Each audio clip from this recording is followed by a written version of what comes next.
Kitab Safinah halaman 27. Halaman 27 Faslun Syurutul Qudwati yang paling bawah. 27 paling bawah Faslun Syurutul Qudwah. Assalamualaikum warahmatullahi wabarakatuh.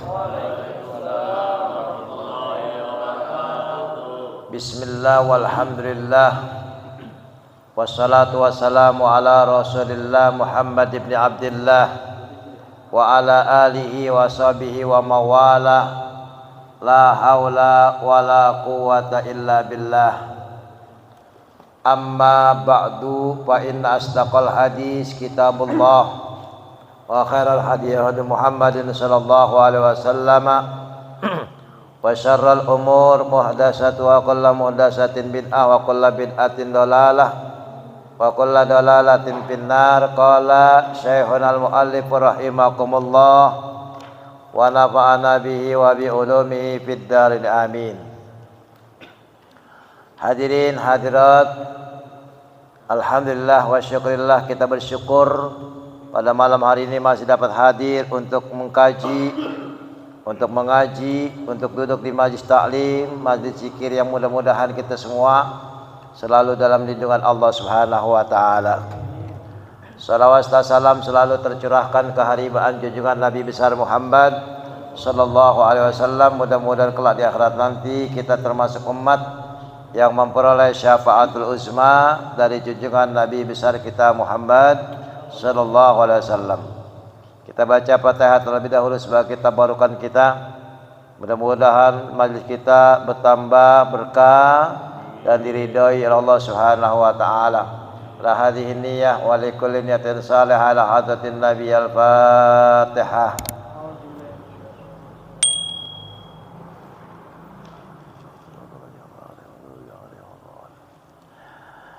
Bismillahirrahmanirrahim. Faslun Syurutul Qudwati ahada asyara. Jadi pada malam hari ini kita menjelaskan, mengkaji pasal tentang syarat-syarat menjadi makmum. Ya, Syurutul Qudwah, syarat-syarat menjadi makmum ketika kita melaksanakan salat berjamaah. Ada berapa tuh syarat kita menjadi makmum? Di sini ahada asyara, ada 11 macam. Ada 11 macam syarat menjadi makmum.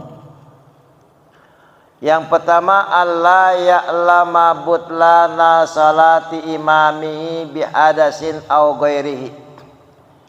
Yang pertama, mengetahui, si makmum ini mengetahui sholatnya imam, ya, mengetahui sholatnya imam, ini imam batal apa kagak, ya. Si makmum mengetahui imam tidak batal baik dalam masalah hadas atau yang lainnya. Kalau imam batal maka makmum juga nggak sah sholatnya. Ya, jadi ketika imam ini batal, maka kita sebagai makmum gak boleh ngikutin. Jadi si makmum ini harus tahu apakah imam sudah batal atau belum. Nah, si imam pun harus menyadari, ya, jangan lagi sholat perutnya mules, ditahan, keluar juga tuh keceplosan. Diterusin aja tuh sama imam, ya. Kenapa? Karena khawatir dia malu jadi imam. Nah, nggak boleh begitu. Ketika si imam ini batal, maka si makmum yang di belakang imam ini harus menggantikan keadaan si imam yang batal. Makanya orang yang berdiri di belakang makmum adalah orang yang mengetahui ilmunya. Jangan sampai imam batal pada telingukan. Bagaimana nih ya? Bagaimana ya? Jangan. Maju tuh makmum yang di belakang. menggantikan posisi jadi imam. Kan kita sering lihat ketika imam lah sedang asik-asiknya mimpin sholat, tahu-tahu jatuh mati. Kan ada begitu kan? Nah, si makmum ini jangan membatalkan sholat gara-gara ngeliat imam jatuh. Udah biarin aja, terusin.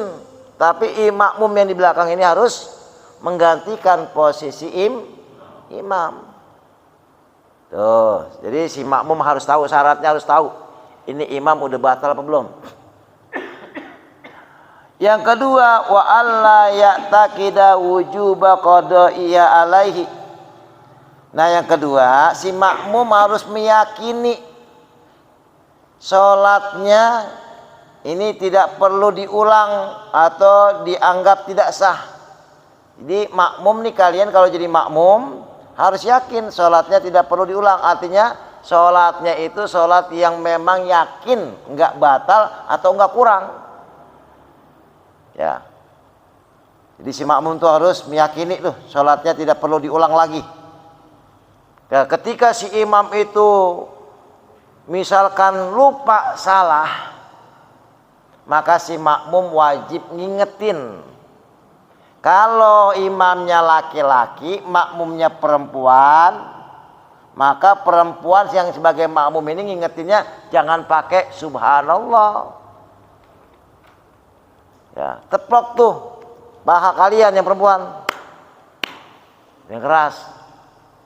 Ini si imam budeg. Ya, imam budeg misalkan. Iya, tepok lagi, kagak ngerti-ngerti juga.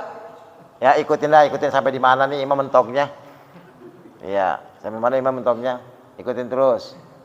Nah, nanti kalau seandainya si imam ini dia yakin nih, dia nggak pakai sujud sawi lagi.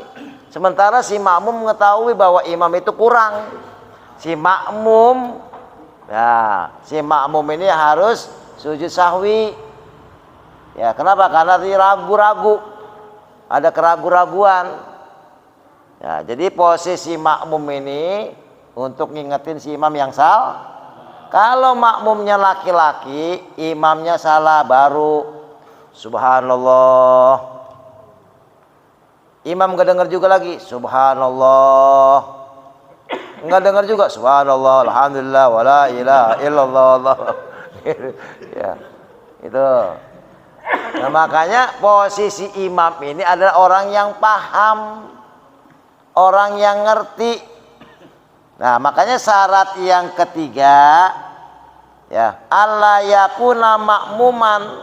Kalau imam ini tidak menjadi makmum, ya, imam tidak menjadi makmum. Imam ya imam, makmum ya makmum. Makanya ketika kalian misalkan jadi makmum nih, yang sholatnya cuma berdua, ya, posisi kalian berdiri, ini imam, ya, ini imam, ya, ini makmum kamu nih. Posisinya kamu jangan di belakang.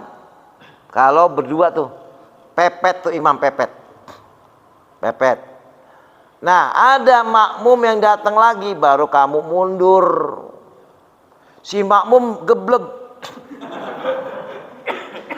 Iya, ABG, tahu ABG? Iya, anak bego. Iya, lah si imam yang maju, kalau masih ada apa namanya, masih ada batasannya. Lah kalau di depan udah kagak muat tembok, udah biarin aja, biarin. Ya, biarin aja. Nah, si makmum yang datang belakangan pun harus nyolek makmum yang mepet, dicolek nih. Jangan nyolek imam. Nyoleknya makmum. Tepok. Ya. Ini kan dua-duanya imam sama makmum orang-orang geblek semua misalkan. Pas dicolek aja sama temannya. Ya dia keplak. Dia nengok, emang apa sih? Ya, hancur udah, sholatnya rusak udah. Ya, Itu. Jadi makmumnya ini harus langkah mundur satu langkah. Dia sejajar dengan makmum yang baru datang. Itu. Makanya posisi syarat yang ketiga, si imam ini posisinya bukan jadi Yang keempat, syaratnya wala ummiyan. Yang keempat itu imam tidak ummi. Apa ummi? Ummi itu tidak bisa baca tulis.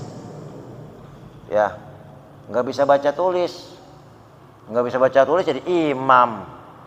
Ya, nah ini si makmum tahu. Kamu tahu jadi makmum nih. Imam bacanya kalau bahasa Jepangnya blepetan. Tahu blepetan? Iya, bacanya kagak bener. Nah, kamu ini boleh memisahkan diri, mufarokoh namanya.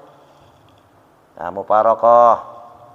Ya, makanya etika dalam sholat berjamaah, kalau semuanya perempuan, ya, maka yang menjadi imam perempuan.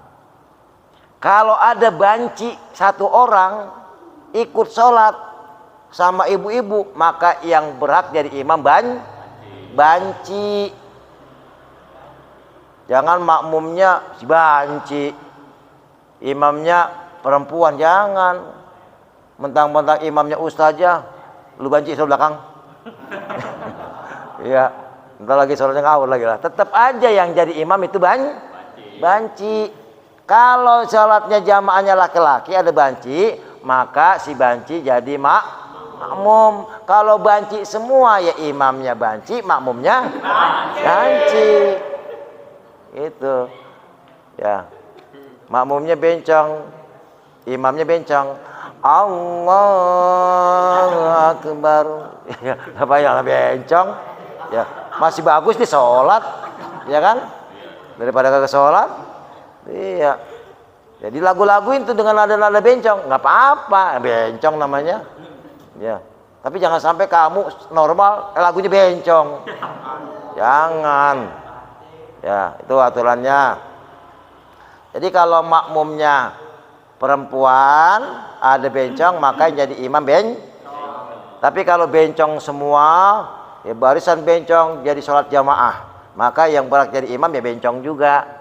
Kalau bencong banyak, laki-laki cuma atu, ya laki-laki ya jadi imam. Yang laki-lakinya cuma satu, udah laki lagi. Bagaimana? Tetap ya. Yang normal jadi imam. Ya, sekalipun giginya udah pada ompong ampos. Ya. Udah ampos. Nah, itu. Jadi yang keempat itu la ummiyan. Si imam ini kita tahu tidak dalam keadaan ummi. Ummi itu alias ABG. Ya, ABG itu anak bego. Ya, nggak bisa baca, nggak bisa nulis. Jangan, harus yang pinter. Ya, itu harus ketahui itu makmum. Yang kelima, alla yataqaddama ala imami fil mauqifi. Yang kelima itu makmum tidak mendahului imam dalam tempat maupun gerakan. Jadi si makmum ini kagak boleh duluin gerakan imam. Imam lagi sedang ruku nih. Ya, makmum udah duluan bangun sami Allahu hamidah, nggak boleh. Imam belum nempel sujud palanya, makmum udah nempel duluan, nggak boleh. Ya, pokoknya makmum harus ngikutin gerakannya imam. Bagaimana kalau saya makmum bareng-barengin, ya, bareng itu, rukunya bareng, sujudnya bareng, jangan. Pokoknya ada gerakan senggangnya antara gerakan imam dengan gerakan makmum. Bahkan ada hadis Nabi mengatakan bahwa apabila nanti si makmum mendahulukan gerakannya si imam, besok di akhirat di padang mahsyar si makmum tersebut yang selama mendahului gerakan si imam, wajahnya dirubah jadi wajah himar. Tuh. Jadi wajah himar. Wajah keledai. Wajah kuda gitu. Jangan dunduluin. Si makmum jangan dunduluin gerakannya imam. Yang keenam, ayya'laman tiqolati imami wa ayya'laman tiqolati imami. Yang keenam itu si makmum mengetahui perpindahan gerakan imam. Si makmum nih ya harus tahu perpindahan gerakannya imam. Ya, bagaimana kalau sholat jamaah misalkan ya di sini di masjid di dalam ruangan udah penuh. Nah, gerakan udah penuh. Makanya sholat berjamaah itu bisa nyambung kalau si makmum itu bisa mengikuti gerakan makmum yang lain, sekalipun jamaahnya banyak. Ya, jamaahnya banyak sampai keluar-luar semua. Harus tahu tuh, harus nyambung. Kalau memang suaranya nggak kedengeran, minimal tahu gerakan si imam. Imam nggak kelihatan gerakan si makmum pertama, makmum kedua, ketiga sebagainya. Ya artinya bersambung. Ya, jangan sampai misalkan kamu nih yang lain udah jamaah di dalam masjid penuh. Kamu sholatnya di sono, pojokan. Kagak tahu gerakan si makmum yang lain. Suara juga nggak ada. Nah, itu nggak boleh. Ya, yang namanya sholat jamaah makmum itu harus mengetahui gerakan-gerakan imam atau gerakan makmum yang lain. Yang ketujuh, ayyajtami'a fi masjidin aw salasi mi'ati dira'in takriban. Imam dan makmum ini berkumpul dalam satu masjid atau kira-kira 300 hasta, 300 meter dah. Kalau makmumnya banyak, ya. Bagaimana kalau seandainya ini masjid, dapat 50 meter ada kali. Nah kamu sholatnya di seberang kali, nah itu udah terputus, sudah nggak boleh tuh. Ya, udah terputus karena sudah ada pembatasnya kali. Ya. Kalau memang masih jauh terus sampai ke harapan baru, tapi kalau masih nyambung masih boleh. Tapi kalau udah ada pembatasnya kali, itu udah terputus sholat jamaahnya, makmumnya. Yang kedelapan, ayyanwiyal qudwata awil jamaah. Yang kedelapan itu meniatkan menjadi makmum atau berjamaah. Usolli fardhu zuhri, usolli fardhu asri, atau usolli fardhu isya'i arba rakaat mustaqbil qiblati makmuman lillahi ta'ala. Harus niat jadi makmum. Ya. Harus niat. Jangan usolli fardhu isya'i arba rakaat mustaqbil qiblati lillahi ta'ala. Nah, enggak niat jadi makmum, kegesan nanti jadi makmum. Ya harus diniati kalau menjadi makmum. Kalau imam enggak jadi imam juga enggak apa-apa. Karena posisinya dia udah jadi imam. Ya. Kita kembali tadi seperti contoh. Ada sholat dua orang. Ada sholat sendiri nih. Sholat sendiri. Lagi sholat johor sendirian. Datang tuh orang nyolek. Nah kamu nih yang lagi sholat sendirian tadi sholat johor. Ada yang nyolek. Udah. Terusin aja. Ya. Terusin aja sholatnya.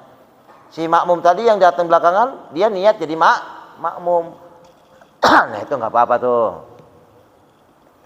Yang kesembilan wa ayyatawafaqa nazma salatihima. Ya, yang kesembilan ayyatawafaqa nazma salatihima. Salat keduanya bersesuaian atau berurutan.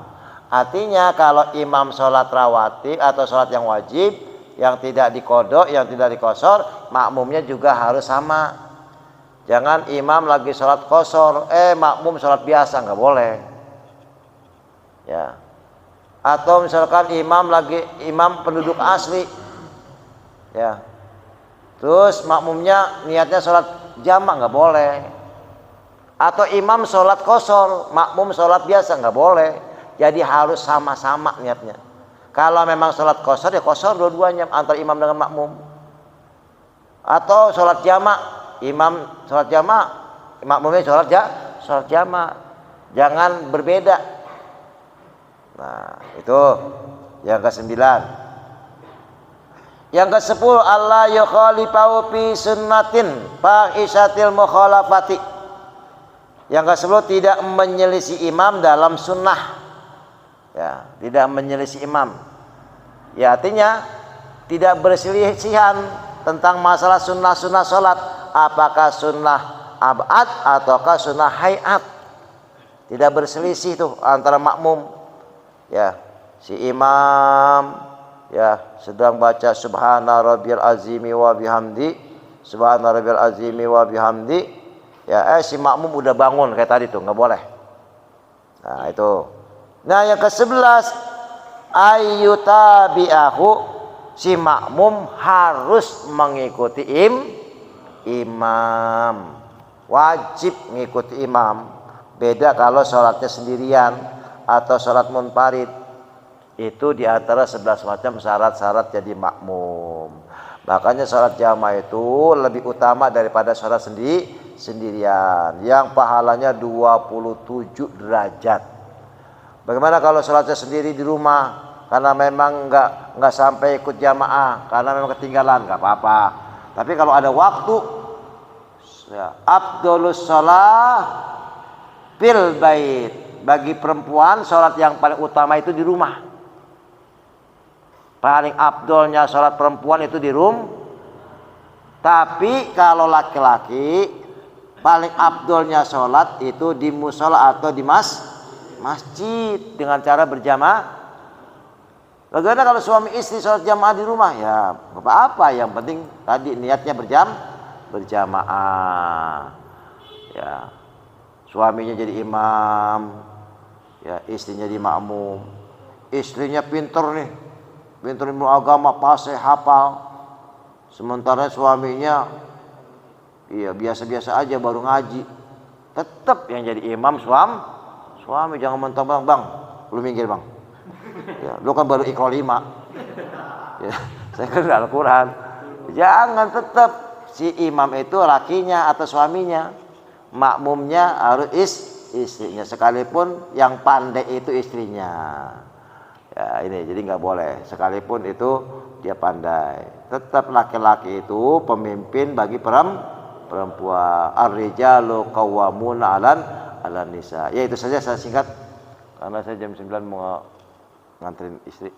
Silakan, ada yang mau nanya? Silakan, ada yang mau tanyain? Itu kalau tadi banci gabungnya sama laki-laki apa bisa sendiri barisannya? Misalkan ada 5 orang. Kalau banci dia jadi makmum. Ya, yang namanya banci kan hukum asal banci kan laki-laki. Hukum asal banci laki-laki. Nggak ada banci asalnya perempuan, nggak ada. Ya, nggak ada. Kalau memang dia banci, apalagi namanya banci kalengan. Tahu banci kalengan? Iya. Malamnya wajahnya keibuan, siangnya kakinya kesebelasan. Itu namanya banci kalengan tuh. Bagaimana posisinya kalau dia jadi makmum? Ya sama, bareng. Ya, bareng berbaur dengan laki-laki. Gitu. Ya, silakan. Kecuali kalau perempuan nggak boleh. Kalau perempuan nggak boleh gabung dengan laki-laki, harus ada pemisah. Cukup ya? Al-Fatihah. Bismillahirrahmanirrahim.